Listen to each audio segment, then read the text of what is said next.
네, 반갑습니다. 센 전문가입니다. 오늘 시장 출발이 제약바이오 그리고 진단키트 쪽 이쪽 시장의 시가를 다 잡아먹었다. 이렇게 볼 수가 있었는데요.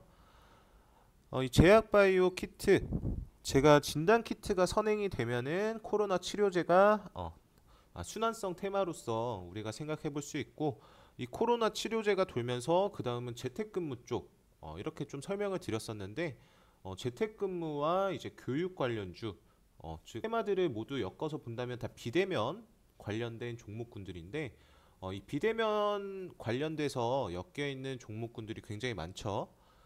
재택근무, 운송, 제지, 포장 이 네 가지 테마들은 모두 비대면과 엮여지는데, 확진자 수 증가 추세로 작년 9월부터 이제 12월까지 이 종목들이 강세였는데, 강세였던 종목군들이 최근까지 하락 추세에서 급반등이 나왔다.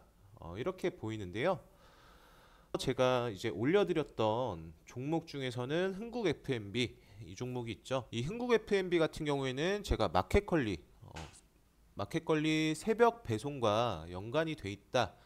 그 중에서도 이제 식료품 쪽인데, 쿠팡과 마켓컬리의 식료품을 납품하는 업체이다. 이렇게 설명을 드렸었죠. 그때 제가 그 영상을 올려드렸을 때가 이 부근이었으니까 이때부터 우리는 추적을 해봅시다 라고 말씀을 드렸는데, 여기서 중요한 거는 역헤드앤 숄더 패턴을 한번 확인을 해보자 라고 설명을 드리면서, 오늘 평균 거래량의 한 2배 정도가 되는 거래량이 연출이 됐습니다.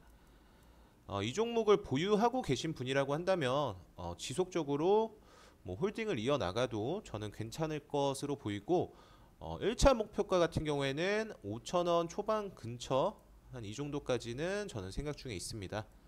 그래서 이 종목 또한 우리 코로나 테마군으로 볼 수 있는 종목이다 라고 생각을 하시면 되겠고, 이 코로나 테마 관련된 종목군들이 연속성 있는 상승이 나온다 라고 했을 때는 굉장히 많은 종목군들이 있는데, 이 코로나 테마군 중에서도 작년과는 다른 관점으로 우리는 접근을 해야 돼요. 어떤 거냐면, 작년에는 이제 백신을 들여오는 그런 시기였죠. 뭐 화이자, 모더나, 아스트라제네카 뭐 이런 백신 관련된 종목들이 우리나라가 물량 확보를 하겠다 뭐 이런 내용들로 인해서 주가에 반영이 된 종목들도 굉장히 많았고, 뭐 대표적으로 우리바이오가 있죠. 그리고 뭐 AB 프로바이오 등등 굉장히 많았었는데, 이런 백신 관련된 종목군들 중에서 가장 밀접해 있는 것은 뭐가 있다 말씀드렸죠. 저번 영상에서 서린바이오를 언급드리면서 이 콜드체인 쪽도 유심히 보셔야 된다. 근데 서린바이오는 이미 주가가 많이 상승이 됐기 때문에 제가 대한과학 쪽을 보시라고 말씀을 좀 드렸었습니다. 대한과학은 일단 한 10% 정도 이상의 수익권이 도달을 했고, 백신 관련된 이슈가 있으면 콜드체인은 필연적으로 엮일 수밖에 없기 때문에 지속적으로 이 종목 콜드체인 쪽은 추적을 하셔야 됩니다. 그리고 여기에 부수적으로 엮이는 종목들이 제가 말씀드리려고 했던 게, 이런 화이자나 모더나, 아스트라제네카 지금 이런 백신들을 들여오는 단계가 아니라 뭐 우리가 자체 개발을 하겠다, 그리고 백신을 투여하고 있는 단계죠. 그렇기 때문에 백신을 투여했을 때는 뭘 써야 되나요? 주사기를 써야죠. 이 주사기는 일회용 주사기지 않습니까? 주사기 수요와 공급에 대해서 생각을 해봐야 된다라고 보입니다. 오늘 코로나 테마군들이 작년에 겨울 시점의 코로나 테마군과 성격이 많이 틀리죠. 이 코로나 테마군들이 동시다발적으로 급등을 했습니다. 작년 같은 경우에는 포장이 돌고 뭐 제지가 돌고 그다음 뭐 또 주사기 쪽이 돌고 이런 테마의 순환이 보였는데, 오늘 시장 같은 경우에는 코로나 테마를 일제히 다 끌어올렸다. 이렇게 생각을 하시면 되겠고, 제약바이오 키트로 시작해서 코로나 테마 관련된 종목들로 끝난 시장이었습니다. 그러면 이 코로나 테마군은 일시적인 반등이다 아니면 연속성이 있는 반등이다, 이거를 지금 판단하기는 어려운 구간이고요. 지속적으로 추적을 하시면서 확인해야 되는 단계다 라고 생각이 들고, 이 주사기 관련된 종목군 같은 경우에는 세움 메디컬이 있죠. 그 백신과 이제 콜드체인 쪽 이슈가 부각이 된 이후 작년 11월경부터 12월까지 12월 초반까지 상승을 이뤄냈었고, 이후의 추세는 이제 백신 물량 확보가 되면서 점점 주가가 하락을 했었다라고 보이는데, 중요한 건 정부에서 사회적 거리두기를 완화하겠다라는 내용이 결국에는 확진자 증가 추세로 인해서 다시 한번 미뤄지고 있는 상태이죠.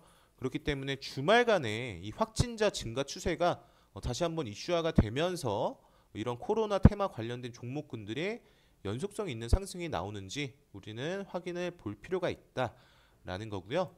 이 세움 메디칼 같은 경우에는 현재 보셨을 때 이미 박스권을 돌파하는 흐름을 한번 보여줬었고, 여기서 주목해야 되는 건 이제 거래량이 실린 윗꼬리 캔들이 연출이 된 걸 우리는 확인을 해야 되는 겁니다. 이 두 구간이 지금 윗꼬리가 연출이 된 거래량이 실린 시점이죠. 제가 보는 관점에서 이 두 개의 캔들이 스마트머니가 맞다라고 한다면 이 종목은 6,500원까지 돌파하는 흐름을 확인할 수 있겠고요. 주사기 쪽은 제가 말씀드렸다시피 예전과 상황은 다르다. 지금은 현재 백신을 투여하는 단계이기 때문에 오히려 코로나 테마군이 시장에서 부각받게 되면 주사기 쪽이 더 부각받기 쉬워질 것이다. 이러한 관점으로 보시면 되겠습니다. 그래서 세움 메디칼 같은 경우에는 금일 종가 6,070원부터 내일 시가까지도 저는 매수 유효하다고 보고 있고요. 코로나 테마의 연속성 있는 상승을 보여줄지는 우리는 지속적으로 추적을 해야 됩니다. 전일 이제 말씀드렸던 한국가구와 PJ 메탈, 이 두 종목 같은 경우에도 아직까지도 저는 매수 유효하다고 보고 있고, 이 종목들은 코로나 테마군과 연관성이 크지 않기 때문에 이 종목들은 오늘은 눌렸다라고 생각을 할 수 있고요. 지속적으로 추적해 주시는 방향으로 보시면 되겠습니다. 오늘의 시장은 코로나 테마가 일제히 상승을 했다. 순환적인 상승이 아니라 일제히 상승을 했다는 거에 대해서 우리가 집중해서 확인을 해야 되겠고, 그리고 여기에 관련된 종목군 중 하나인 주사기 쪽 이 세움 메디칼 설명을 좀 드렸습니다. 감사합니다. 센 전문가였습니다.